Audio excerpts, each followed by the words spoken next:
Hello guys, welcome back to my channel.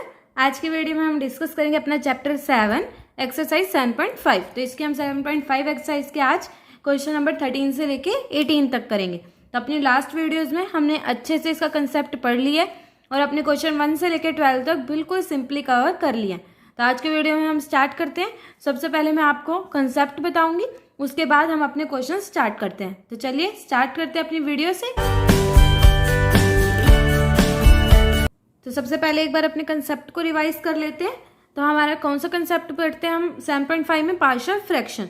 तो इसके अंदर हमने पढ़ी थी अपनी 5 टाइप्स होती हैं फॉर्म ऑफ रैशनल फंक्शन की। तो हमें पता है कि पार्शियल फ्रैक्शन किसके लिए करते हैं हम, रैशनल फंक्शन के लिए। रैशनल फंक्शन क्या होता है, पॉलिनोमियल अपॉन पॉलिनोमियल। तो एक पॉलिनोमियल है, नीचे भी एक पॉलिनोमियल होगा, तो इसे क्या कहते हैं हम, रैशनल फंक्शन। तो इसके लिए हम क्या करते हैं, अपनी पार्शियल फ्रैक्शन को यूज करते हैं। तो पार्शियल फ्रैक्शन जब हमने स्टार्टिंग में सबसे फर्स्ट वीडियो पढ़ी थी तब मैंने आपको ये सब कुछ अच्छे से बताया था, तो आप जाके वो चेकआउट कर सकते हैं अगर आपको बिल्कुल डिटेल में पढ़ना है तो। उसके बाद पार्शियल फ्रैक्शन का मैंने आपको बताया था कि न्यूमिनेटर ज्यादातर डिपेंड नहीं करता है, डिपेंड करता है आपके डिनोमिनेटर पे कि आप उसे किस फॉर्म में डिवाइड करोगे। तो आपका अगर देखो फर्स्ट फॉर्म है आपकी, नीचे आपको x minus a x minus B, ये क्या आपके लीनियर फैक्टर्स हैं दो। तो अगर a और b आपस में इक्वल नहीं है तो दोनों अलग अलग लीनियर फैक्टर हैं, तो ये किसके इक्वल होगा, a upon x minus a plus b upon x minus b. अब सेकंड देखते हैं, p x plus q upon में एक्स माइनस ए का होल स्क्वायर। तो इसको क्या होता है, a upon x minus a plus b upon x minus a का होल स्क्वायर। इसमें और इसमें क्या फर्क है, सिर्फ एक फर्क है, अगर ए और बी को इक्वल करते तो ये बन जाएगा एक्स माइनस ए का होल स्क्वायर। तो इसे किस फॉर्म में लिखते हैं, ए अपॉन एक्स माइनस ए। मैंने कैसे याद कराया था आपको, ऊपर स्क्वायर है तो एक अलग लिखो, उसे एक बार स्क्वायर की फॉर्म में लिख दो। अब थर्ड देख लेते हैं। थर्ड क्या था हमारा, p x square plus q x plus r upon में x minus a x minus b x minus c. तो इसे कैसे करते हैं हम, देखो कुछ फर्क नहीं है फर्स्ट और थर्ड में, क्या है, सिर्फ यहाँ 2 है और यहाँ पे 3 फैक्टर है। तो 3 की फॉर्म में लिख देंगे a upon x minus a, b upon x minus b plus c upon x minus सी।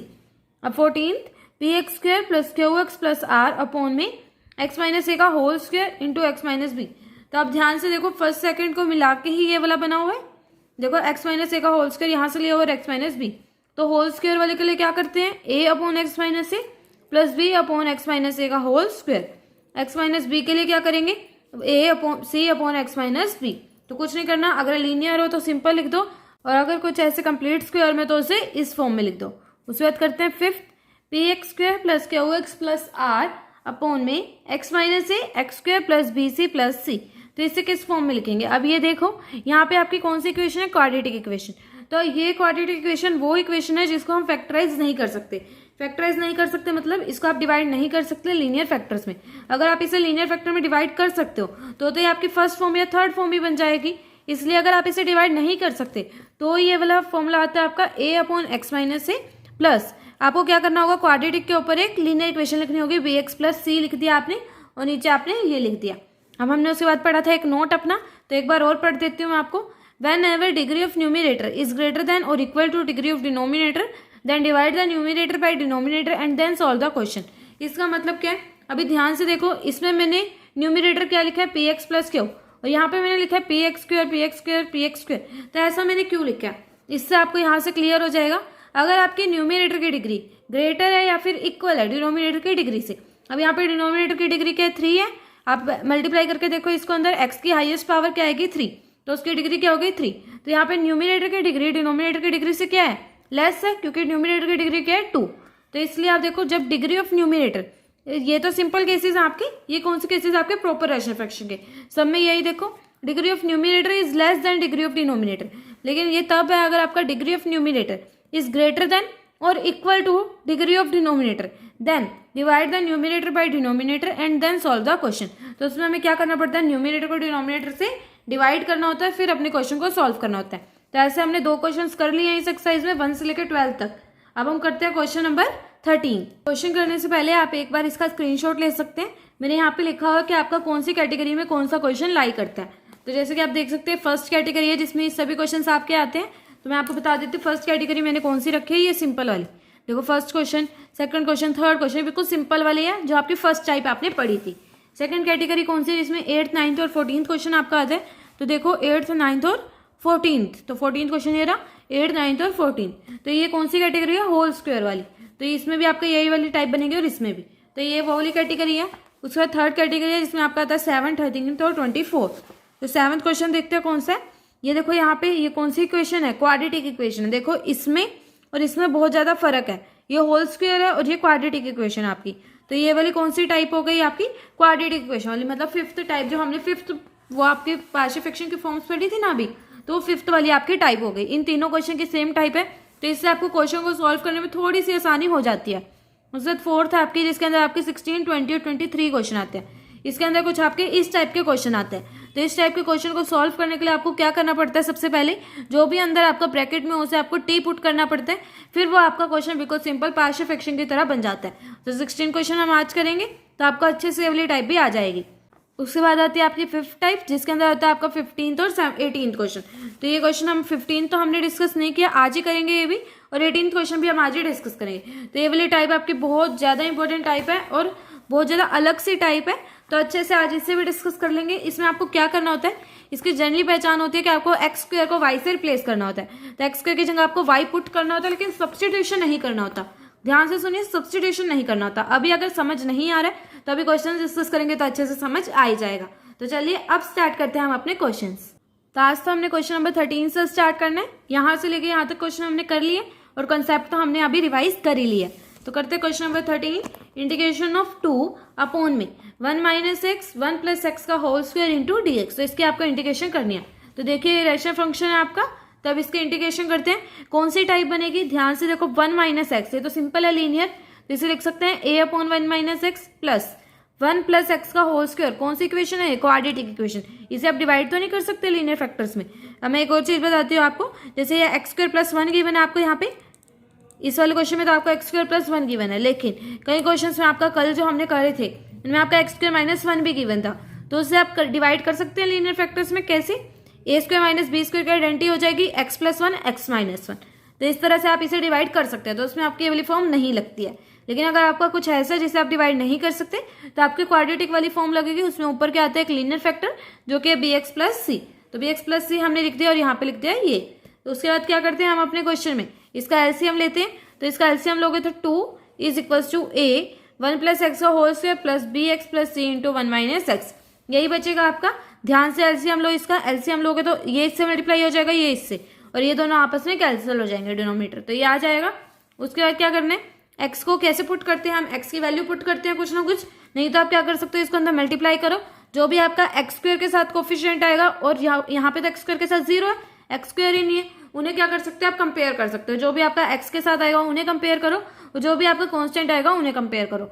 नहीं तो क्या कर सकते हैं, अपनी तरफ से कुछ पुट करके देख सकते हैं। जैसे कि यहाँ पे 1 माइनस एक्स है ना, तो पुटिंग कैसे करते हैं हम, इसके अकॉर्डिंग यहाँ पे पुट करते हैं। 1 माइनस एक्स है तो अगर 1 यहाँ पुट कर दे एक्स को, तो अपने आप 0 हो जाएगी ये वाली पूरी टर्म, तो ए की वैल्यू आ जाएगी हमारी। तो एक्स को हमने क्या कर दिया, 1 पुट कर दिया, तो 1 जैसे ही पुट करेंगे तो ए की वैल्यू आ जाएगी 1। ऐसे ही अब कुछ और 2 फैक्टर आप अपनी मर्जी से ले सकते हैं, क्योंकि यहाँ पे तो कुछ ऐसा है नहीं जो इसे 0 कर दे। तो इसलिए हमने क्या करा, एक्स को 0 ले लिया। जैसे ही हम एक्स को 0 ले लेते हैं तो यहाँ तो है 2, यहाँ बचेगा ए, और यहाँ पे आएगा आपका सॉल्व करके सी, तो सी की वैल्यू आ जाएगी 1। ऐसे ही मैंने एक्स को क्या पुट कर दिया, 2 पुट कर दिया। आप कुछ भी पुट कर सकते हैं। मेरी ये थोड़ी सी कैलकुलेशन बनी यहाँ पे, क्या कैलकुलेशन है मेरी, अच्छे से दिखा देती हूँ। 5a minus 2b minus c, तो ये बना। उसके बाद मैंने क्या करा, ए और सी की वैल्यू आ गई थी तो वो मैंने यहाँ से पुट कर दी। तो जैसे ही मैंने ये वैल्यू यहाँ पे पुट करी तो मेरे पास क्या आंसर आ गया, अपनी बी की वैल्यू आ गई मेरे पास 1, तो ये आ गया मेरे पास। उसके बाद क्या करना है हमें, इंटीग्रेशन ऑफ, बस ए बी सी की वैल्यू आ गई, इसका हमें इंटीग्रेशन करना था। तो इसका इंटीग्रेशन किसके इक्वल होगा, इसके और इसके इंटीग्रेशन के। तो इसका इंटीग्रेशन करते हैं। इसका इंटीग्रेशन क्या होगा, ए की वैल्यू क्या है 1, तो 1 upon 1 minus x into d x, plus इसका इंटीग्रेशन क्या होगा, बी की वैल्यू क्या है 1 और सी की भी 1, तो दोनों की वैल्यू 1 1 पुट करेंगे तो क्या बन जाएगा, ऊपर एक्स प्लस 1 और नीचे 1 प्लस एक्स का whole square into d x. अब मैंने ये कुछ लिखा है, इसको ध्यान से देखो। बच्चे कुछ गलतियां कर देते हैं। क्या गलती करते हैं वो ना, डायरेक्ट इसका इंटीग्रेशन तो हमें पता है log 1 माइनस एक्स, और माइनस एक्स का क्या इंटीग्रेशन होगा, माइनस एक्स का डेरिवेटिव क्या होगा -1, तो -1 से हम इसे डिवाइड भी करना होता है। इतना तो आपको अभी तक अच्छे से आ ही गया होगा। लेकिन गलती क्या करते हैं बच्चे, इसका इंटीग्रेशन लिख दिया। अब एक चीज का अगर आप इंटीग्रेट कर रहे हो तो प्लस में उसका आपको कांस्टेंट भी तो लिखना पड़ता है, प्लस सी। आप यहाँ पे एक कोफिशिएंट लिखो, मतलब कांस्टेंट लिखोगे, उसके बाद आपको क्या, इसका इंटीग्रेशन अलग से करेंगे। तो इससे सही क्या है, आप पूरे का इंटीग्रेशन एक साथ ही लिखो और बाद में एक कांस्टेंट लिख दो। उससे आपको कांस्टेंट में कोई दिक्कत नहीं होगी और क्वेश्चन में मार्क्स भी नहीं कटेंगे। तो अभी क्या करना है, हमें इस तरह से नहीं करना है। जब आपका सबका इंटीग्रेशन निकल जाए तब आपको क्या करना है, सबको एक साथ लिख के प्लस सी सबका कांस्टेंट एक साथ ही लिख देना है। तो अभी हमें इसका इंटीग्रेशन करना है प्लस इसका इंटीग्रेशन करना है। तो इसका इंटीग्रेशन करने के लिए कैसे करेंगे, अलग अलग लिख सकते हैं, x upon one plus x square into d x plus one upon one plus x square into d x. तो अगर आपको समझ नहीं आ रहा है, कोई भी चीज इसमें से समझ नहीं आ रही है, तो आप मेरी लास्ट वाली वीडियोस चेकआउट कर सकते हैं 1 से लेकर 12 तक। तो मैं अभी आपको ये सोच के समझा रही हूँ कि आपको पहले वाले क्वेश्चंस आपने कर रखे, इसलिए आपको क्वेश्चंस आते हैं, तो आपका कंसेप्ट अच्छे से बिल्डअप हुआ है। तो अभी देख लेते हैं कैसे कि हमने एक्स को अलग कर दिया और 1 को अलग कर दिया, कुछ नहीं करा, सिर्फ अलग अलग करा, बीच में प्लस था तो अलग अलग कर सकते हैं। उसके बाद इसका इंटीग्रेशन आता है ना, तो बाद में ही लिखेंगे सबका इंटीग्रेशन, अभी इनको साथ साथ चलने देते हैं। इसका इंटीग्रेशन कैसे करेंगे, 1 प्लस एक्स स्क्वायर को टी पुट करेंगे तो इंटीग्रेशन हो जाएगा। तो मतलब हमने कौन सा मेथड लगाया, सब्स्टिट्यूशन का। तो सब्स्टिट्यूशन का मेथड लगाते हैं 2x dx equal to dt, x dx इसके इक्वल आएगा dt बाई 2 के। सब्स्टिट्यूशन में यही करते हैं ना, दोनों साइड हम डेरिवेटिव ले लेते हैं। तो 1/2 आ गया, dt बाई t आ गया, और इसका इंटीग्रेशन भी हमें डायरेक्ट पता है क्योंकि हमने फॉर्मूला पढ़ी थी एक्सरसाइज 7.4 में। अब देखो तीनों के इंटीग्रेशन हमें पता है, तो डायरेक्ट आपको एक लाइन में ही तीनों का इंटीग्रेशन लिख देना।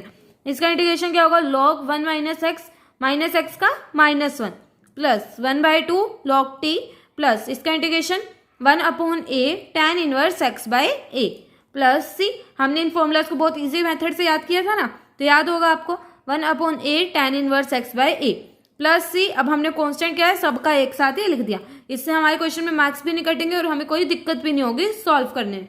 तो हो गया हमारा ये वाला क्वेश्चन सॉल्व, बिल्कुल सिंपल था। अगर आपको नोट्स चाहिए तो आप मुझे नीचे कमेंट कर देना, मैं आपको नोट्स भी प्रोवाइड कर दूंगी। अब करते हैं next question, question number 14, integration of 3x minus 1 upon में x प्लस 2 का होल स्क्वायर। सिंपल सा क्वेश्चन है, कुछ भी अलग नहीं है इस क्वेश्चन में। तो 3x माइनस 1 x प्लस 2 का होल स्क्वायर वाला तो अलग अलग करके लिख देते हैं, a upon x plus 2 b upon x plus 2 का होल स्क्वायर। कैलकुलेशन करो, 3x minus 1 a x plus 2 आएगा प्लस b आएगा, एलसीएम लेके देख लेना, यही आएगा आपका। उसके बाद कैसे पुट करेंगे, x की वैल्यू -2 पुट करो तो b की वैल्यू क्या आ जाएगी, -7 आ जाएगी, और x की वैल्यू 0 पुट करके देखो तो यहाँ पे क्या बचेगा -1, और यहाँ पे 0 पुट करोगे तो a की वैल्यू क्या आ जाएगी 3, b की वैल्यू आप पुट कर सकते हो, उसके बाद आपकी a की वैल्यू 3 आ जाएगी। इतना हो गया क्वेश्चन सॉल्व। उसके बाद क्या करना है, इन दोनों का इंटीग्रेट करना है, क्योंकि कैसे कहती हूँ मैं इन दोनों को इंटीग्रेट करना है, देखो आपने इसको इसके इक्वल लिखा था, अगर आपको इसका इंटीग्रेशन करना है तो आपको इन दोनों का इंटीग्रेशन कर दोगे तो इसके बराबर होगा ना, तो वही हमने किया।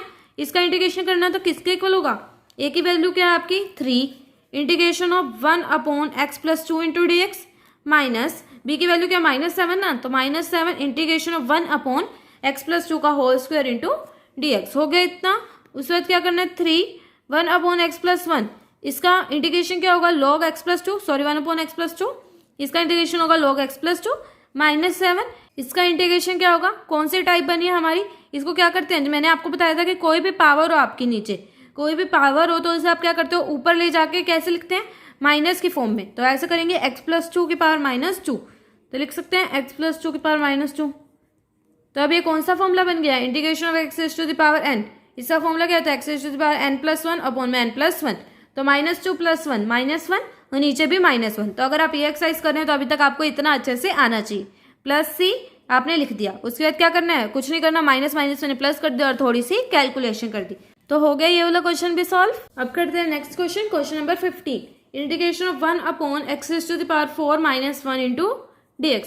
तो ये सभी क्वेश्चन, मतलब ये जो क्वेश्चन में 15 है और 18 है, जब मैंने आपको टाइप डिस्कस की थी तो मैंने आपको बताया था कि 15 और 18 एक कैटेगरी के अंदर आते हैं। कौन सी कैटेगरी थी, जिसमें हम एक्स स्क्वायर को वाई पुट करते हैं। तो इसमें देखो एक्स टू द पावर 4 है, अब कई बच्चे क्या करते हैं, इसको इस फॉर्म में कन्वर्ट कर देते हैं, एक्स स्क्वायर का स्क्वायर -1 इंटू dx, तो ये लिख सकते हैं हम, लेकिन आप इसको इस तरह से कन्वर्ट नहीं कर सकते। क्यों नहीं कर सकते, अब बच्चे क्या फॉर्मूला लगा देते हैं, integration of 1 upon x square minus A square. तो वो आप फॉर्मूला तभी लगा सकते हो, मैंने आपको तब भी बताया था, जब आपका अंदर क्या हो, लीनियर फंक्शन हो। तो यहाँ पे तो आपका लीनियर फंक्शन नहीं है, तो आप ये वाला फॉर्मूला यहाँ पे अप्लाई नहीं कर सकते। तो अब आपको इस क्वेश्चन को कैसे सॉल्व करना है, x raise to the power 4 - 1 को आप लिख सकते हैं x square plus 1 x square minus 1। तो इस फॉर्म में हमने इसे लिख दिया x square plus 1 x square minus 1। अब आपको क्या करना है, एक्स स्क्वायर को आपको वाई पुट करना है, तो यही मैं आपको पहले बता रही थी, आपको एक्स स्क्वायर को वाई पुट करना है। ये सबसे इंपॉर्टेंट चीज है इस एक्सरसाइज की, मतलब इन क्वेश्चन की, क्वेश्चन नंबर 15 और 18। अब हमने क्या किया, एक्स स्क्वायर को वाई पुट किया है, हमने इसे सब्स्टिट्यूट नहीं किया। सब्स्टिट्यूशन में हम क्या करते हैं, दोनों साइड डेरिवेटिव ले लेते हैं और उसके बाद हमारा पूरा फंक्शन किस में हो जाता है, y की फॉर्म में हो जाता है। लेकिन हमने इस क्वेश्चन में ऐसा नहीं करना है, हमने सिर्फ अपनी कैलकुलेशन को ईजी करने के लिए क्या किया, यहाँ पे तो आपका dx है, तो 1 इसका आपको इंटीग्रेशन करना था, तो इसकी इंटीग्रेशन थोड़ी सी डिफिकल्ट होती है क्योंकि इसकी नीचे की डिग्री क्या आपकी 4 है, तो आपने क्या करा, x² को y लिख दिया। अब आपकी डिग्री क्या हो जाएगी, 2 हो जाएगी। ध्यान से देखो, यहाँ मल्टीप्लाई करते तो x की हाईएस्ट पावर आती 4, अब मल्टीप्लाई करो y की हाईएस्ट पावर क्या आएगी 2, तो अब आपको क्वेश्चन सॉल्व करना थोड़ा सा ईजी हो जाएगा। तो भाई यही इसका मतलब होता है x² को y में कन्वर्ट करने का। तो 1/y + 1 y - 1, तो इस फॉर्म में हमने लिख दिया। अब इसको सॉल्व कर सकते हैं हम पार्शियल फ्रैक्शन से, कैसे, a/y + 1 + b/y - 1, तो ये हमने लिख दिया। अब 1 = ये आ जाएगा। अब आप y को क्या पुट करोगे, 1 पुट करोगे और एक तरह से आपने 0 पुट कर दिया। कुछ भी आप पुट कर सकते हो, आपकी मर्जी है, लेकिन हमने 1 और 0 क्यों पुट किया, अब ध्यान से देखना, मैं एक बहुत इंपॉर्टेंट चीज बताऊंगी। अब हमने 1 और 0 ही क्यों पुट किया, हमने 1 और -1 क्यों नहीं पुट किया, मैंने आपको बताया था इसे 0 कर दो तो भी आपका सॉल्व हो जाएगा। आंसर आपका तब भी वही आएगा, चाहे आप 1 और -1 पुट करो, चाहे आप 1 और कोई और फैक्टर पुट करो। लेकिन मैंने -1 क्यों नहीं लिया, ध्यान से सुनना। अगर मैं -1 ले लेती हूँ तो x की वैल्यू क्या होगी, देखो हमने कुछ सब्स्टिट्यूट थोड़ी ना किया, हमने सिर्फ इसकी जगह इसे सॉल्व करने के लिए लिखा है। तो x² = y, तो y की जगह मैं -1 पुट कर दूं तो ये देखो, ये तो वैलिड ही नहीं होता। तो इसलिए आपने क्या करना है, आपको अपने कुछ ना कुछ ऐसी वैल्यू पुट करनी है जो नेगेटिव ना हो। तो y को 1 और y को 0, तो बच्चे ये चीज बहुत ज्यादा भूल जाते हैं, तो मैं आपको कहूंगी कि आप नेगेटिव वैल्यू ना पुट करें। कई बार होता है कि आपका एग्जामिनर मार्क्स काट लेते हैं इस चीज के और कई बार नहीं काटते हैं, तो आप अपनी तरफ से सेफ्टी के लिए अपनी तरफ से -1 ना यूज करें। तो -1 मतलब कुछ भी नेगेटिव में ना यूज करें, तो a और b की वैल्यू आ जाएगी। उसके बाद आपको क्या करना है, देखो आपको इंटीग्रेशन इसी का करना था। अभी देखो ये इसके इक्वल था, तो a की वैल्यू लिख दी हमने -1/2 y + 1 प्लस b की वैल्यू लिख दी 1/2 y - 1, इतना लिख दिया। अब इंटीग्रेशन करने के लिए आपको क्या दोबारा से रिप्लेस करना पड़ेगा, y को x² से, क्योंकि आपको इंटीग्रेशन इसका ही करना था, आपने कोई सब्स्टिट्यूशन नहीं की है कि आपका ये भी चेंज हो गया, आप किसी और के रिस्पेक्ट में करने लगे हो, तो ऐसा आपने नहीं किया। आपने सिर्फ अपनी कैलकुलेशन को सिंपल करने के लिए y² की जगह x को पुट करना था। तो जैसे आपने अपनी कैलकुलेशन सिंपल हो गई, a और b की वैल्यू आ गई, तो अब y को x² से रिप्लेस करो और उसके बाद ही आपको इंटीग्रेशन करना है। तो ये बहुत ज्यादा इंपॉर्टेंट चीज है, आपको इसकी इंटीग्रेशन करनी थी, तो अब y को x² से रिप्लेस करो और फिर आप अपनी इंटीग्रेशन करो। y की जगह मैंने लिख दिया x², y की जगह लिख दिया x²। अब हमें इसकी इंटीग्रेशन करनी है, -1/2 1/x² + a², किसका फॉर्मूला होता है, tan 1 x/a प्लस 1/2, उसके बाद क्या करना है, इसका इंटीग्रेशन क्या होगा, 1/2a log x - a x + a + c। हो गया क्वेश्चन सॉल्व। तो सबसे ज्यादा इंपॉर्टेंट चीज क्या थी इस टाइप में, आपको क्या सब्स्टिट्यूट नहीं करना है, आपको सिर्फ इसकी जगह इसे थोड़ी देर के लिए रिप्लेस कर देना है और बाद में आपको इंटीग्रेशन अपने x² से ही सॉल्व करनी है। तो अब करते हैं क्वेश्चन नंबर 16। अगर आपको लास्ट क्वेश्चन में थोड़ी सी भी दिक्कत है तो अभी हम क्वेश्चन नंबर 18 करेंगे, तो उससे आपको अच्छे से क्लियर हो जाएगा। Integration of 1/x x⁴n + 1 × dx। तो इस तरह क्वेश्चन को कैसे सॉल्व करते हैं, सबसे पहले आपको क्या करना है, जो भी अंदर आपका ब्रैकेट के अंदर है उसे t पुट कर दो। तो x⁴n + 1 को हमने क्या पुट कर दिया, t। अब इसमें हमने पुट किया, ध्यान से सुनो, इसमें मैंने सब्स्टिट्यूट किया इसे। तो सब्स्टिट्यूशन करते हैं तो दोनों साइड हम क्या करते हैं, डेरिवेटिव लेते हैं। तो सिर्फ वो अकेले टाइप है, आपके पूरे इंटीग्रेशन में 15th और 18th क्वेश्चन ही ऐसे हैं जिसमें आपने क्या है, सब्स्टिट्यूट नहीं किया, आपने सिर्फ उसे थोड़ी देर के लिए पुट किया और उसे बाद में रिप्लेस कर दिया। तो याद रखना, अभी हमने क्या करना था, इसका सब्स्टिट्यूशन करा है, तो इसके लिए हमें क्या करना होगा, दोनों साइड डिफ्रेंशिएट करना होगा। तो डिफ्रेंशिएट करते हैं, n x n - 1 बनेगा और इंटू dx = dt। तो dx किसके इक्वल हो गया, dt/n x n - 1। तो आप देखो dt को रिप्लेस करो। अब ध्यान से देखना मैं क्या कर रही हूँ, मैं यहाँ पे अलग से लिख देती हूँ आपके लिए। dx किसके इक्वल है, dt/, m तो कांस्टेंट है तो बाहर लिख सकते हैं, x n - 1 इसके इक्वल था dx। अभी dx को ही लिखा है सिर्फ, x नीचे तो ये था x और इसको क्या लिख सकती हूँ मैं, t लिख सकती हूँ। तो इसके लिए मैंने लिख दिया t, हो गया इतना। देखो यही लिखा हुआ है मैंने नीचे भी। अब थोड़ी सी कैलकुलेशन सॉल्व करो, यहाँ बनेगा x⁴n, यहाँ हो गया t, इतना हो गया सॉल्व।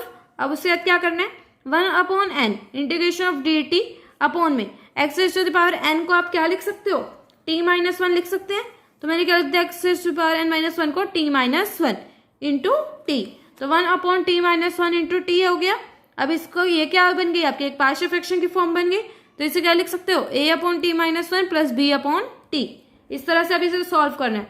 अब बस हमें इसकी इंटीग्रेशन आनी चाहिए उसके बाद हम इसे 1/n से मल्टीप्लाई कर देंगे और हमारा क्वेश्चन सॉल्व हो जाएगा। तो देखते हैं इसकी इंटीग्रेशन कैसे होगी। आपने एलसीएम लिया, उसके बाद आपके पास आ गया a t plus b t minus 1। तो अभी तक आपको इतनी कैलकुलेशन अच्छे से आनी चाहिए। ए की वैल्यू क्या आ गई 1 और बी की वैल्यू आ गई -1। कैसे आई, हमने एक बार टी को 1 पुट करके देखा और एक बार 0 पुट कर दिया, तो ये दोनों वैल्यू आ गई। अब तो इसके इंटीग्रेशन भी सिंपल हो गई। ए की वैल्यू क्या है 1 और अपॉन में t -1 into d t, plus b की वैल्यू क्या है -1, तो -1 अपॉन में 1 upon t into d t हो गया इतना। उसके बाद क्या करना है 1/n तो था ही बाहर। उसके बाद इसका इंटीग्रेशन क्या होगा log t -1 माइनस इसका इंटीग्रेशन log t प्लस सी। हो गया ये वाला क्वेश्चन भी सॉल्व। बिल्कुल सिंपल सा था, बस एक चीज याद रखनी है, इसे टी पुट करना है। तो आपको किसी हिंट वगैरह की जरूरत नहीं है। आपको बुक में हिंट कुछ और गिवन है, मैंने दूसरे मेथड से कराया, तो आपका ये वाला मेथड भी बिल्कुल करेक्ट है। तो अब हम करते हैं क्वेश्चन नंबर 17। देखो ध्यान से, इसमें और इसमें आपको दोनों में हिंट गिवन है, लेकिन आपको पेपर में हिंट गिवन नहीं होता है, तो इसलिए आपको इनका यूज करना नहीं है। तो अभी देख लेते हैं cos x अपॉन में 1 माइनस साइन एक्स अपॉन में 2 माइनस साइन एक्स। तो इसको अब हमें सॉल्व करना है, तो करते हैं integration of cos x upon में 1 minus sine x 2 minus sine x into d x. तो इसका इंटीग्रेशन कैसे करेंगे, अभी मैंने आपको बताया था स्टार्टिंग में, जब हमने पार्शियल फ्रैक्शंस पढ़ना स्टार्ट किया था, तब मैंने आपको बताया था कि जब आपको पार्शियल फ्रैक्शंस हम तभी यूज करते हैं जब आपको रैशनल फंक्शंस गिवन। लेकिन यहाँ पे तो कोई भी रैशनल फंक्शन गिवन ही नहीं है। क्यों? क्योंकि रैशनल फंक्शन क्या होता है, पॉलिनोमियल अपॉन पॉलिनोमियल। लेकिन यहाँ पे कोई आपका पॉलिनोमियल तो नहीं होता cos x, ना ही आपका 1 माइनस साइन एक्स पॉलिनोमियल होता है, तो इसलिए ये आपका पॉलिनोमियल अपॉन पॉलिनोमियल वाली फॉर्म नहीं है, तो इसलिए आपका रैशनल फंक्शन नहीं है, तो आप इसमें पार्शियल फ्रैक्शन भी नहीं लगा सकते। तो आपको सबसे पहले इसे पॉलिनोमियल में कन्वर्ट करना होगा। तो सबसे इंपॉर्टेंट चीज क्या है, इसको पॉलिनोमियल में कन्वर्ट करना। तो कैसे करेंगे, साइन एक्स को अपना टी पुट कर दो। वैसे तो बिल्कुल सिंपल है, देखने से ही पता चल जाता है कि आपको साइन एक्स को टी पुट करना है। तो दोनों साइड डेरिवेटिव लोगे तो क्या बनेगा, cos x dx is equals to dt। तो और हाँ, मैं आपको बताना भूल गई, आप कहीं पे भी टी पुट करते हो अपनी मर्जी से, उसके बाद अपने क्वेश्चन को सॉल्व करते हो, तो आपको लास्ट में टी को जरूर उसकी वैल्यू में लिखना होता है। जैसे टी आंसर आया, तो टी तो आपको गिवन नहीं था ना, टी किसके इक्वल था, साइन एक्स के, तो आपको साइन एक्स लास्ट में जरूर लिखना है। ऐसे जितने भी क्वेश्चन में ऐसा होता है, तो आपको सब में यही करना है। उसके बाद ये मैं बता रही थी आपको, साइन एक्स को हमने टी पुट कर दिया, cos x dx इसके इक्वल हो गया dt के, तो इंटीग्रेशन ऑफ dt अपॉन में 1 minus T into 2 minus T. अब ये रेशनल फंक्शन बन गया। ध्यान से देखो, अभी रेशनल फंक्शन है ना, तो अब हमें क्या करना होगा, इसका पार्शियल फ्रैक्शन से इंटीग्रेशन तो कर लेते हैं। बिल्कुल सिंपल सा बन गया, a upon 1 minus t plus b upon 2 minus t. तो 1 is equals to a 2 minus t plus b 1 minus t हो गया इतना। उसके बाद क्या करो, t की वैल्यू 2 पुट कर लो और t की वैल्यू 1। तो जैसे ही आप इसको पुट करोगे तो a और b की वैल्यू आ जाएंगी, a की वैल्यू 1 और b की वैल्यू -1। तो इंटीग्रेशन ऑफ a की वैल्यू क्या है 1 अपॉन में 1 minus T into d t, plus b की वैल्यू क्या है -1 integration 1 upon 2 minus T into d T. अब देखो 1 माइनस टी का इंटीग्रेशन log 1 माइनस टी, और माइनस टी का डेरिवेटिव क्या होगा -1, तो उससे आपको इसे डिवाइड करना है -1। अब log 2 माइनस टी, अब इसका डेरिवेटिव -1, तो इसे जरूर डिवाइड करना है, याद रखना, प्लस सी। हो गया ये वाला क्वेश्चन भी सॉल्व। तो सिर्फ क्या याद रखना था, साइन एक्स को टी पुट करना है। तो अब हम करते हैं अपना आज का लास्ट क्वेश्चन। ये आपका बहुत ज्यादा इंपॉर्टेंट क्वेश्चन है, इसलिए ध्यान से समझना।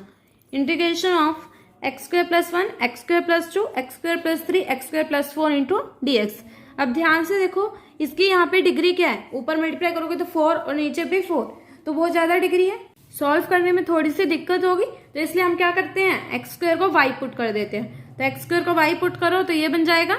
अब तो डिग्री क्या हो गई, 2 हो गई, तो सॉल्व करने में आसानी हो गई। तो सॉल्व करा, इसको ये बन गया हमारे पास। अब क्या करना है हमें, अब ये क्वेश्चन देखो थोड़ा सा दिखने में अलग लग रहा होगा, ऊपर भी फैक्टर्स है नीचे भी फैक्टर है, तो सबसे पहले तो हमने इसे मल्टीप्लाई कर दिया। अब मैंने जो आपको नोट पढ़वाया था उसका यूज आ रहा है यहाँ पे।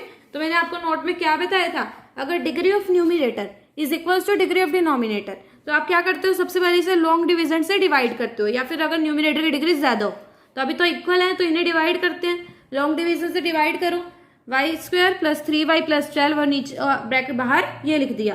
तो अब देखो, अगर हम y में ना कन्वर्ट करते, एक्स स्क्वायर में लिखते, तो अब आपको ये कैलकुलेशन करने में बहुत ज्यादा दिक्कत होती, तो इसलिए हमने इसे इस फॉर्म में लिखा हुआ है। अब 1 कर दिया, मतलब यहाँ मल्टीप्लाई करेंगे, लॉन्ग डिवीजन करेंगे, तो आपके पास ये बन जाएगा -4y - 10। लॉन्ग डिवीजन तो आपको आती होगी, तो वो करके आपके पास ये आंसर आएगा -4y - 10। तो ये हो गया आपका रिमाइंडर। तो अब आप इसे किस फॉर्म में लिखते हैं, हम 1, ये आपको साइड वाले यहाँ लिखना 1 प्लस रिमाइंडर अपॉन दिस। तो रिमाइंडर क्या है, -4y - 10 अपॉन में y square plus 7y plus 12। तो इस फॉर्म में इसे लिख सकते हैं। आप इसको सॉल्व करके देखो, यही बन जाएगा आपके पास। तो इतना हो गया सॉल्व। अब ध्यान से देखो, हमें इंटीग्रेशन किसका करना था, इसका।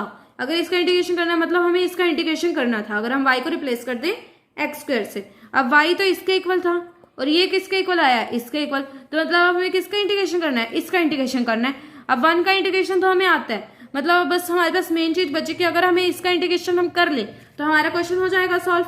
तो सबसे पहले इसका इंटीग्रेशन करने के लिए देखते हैं क्या करना पड़ेगा।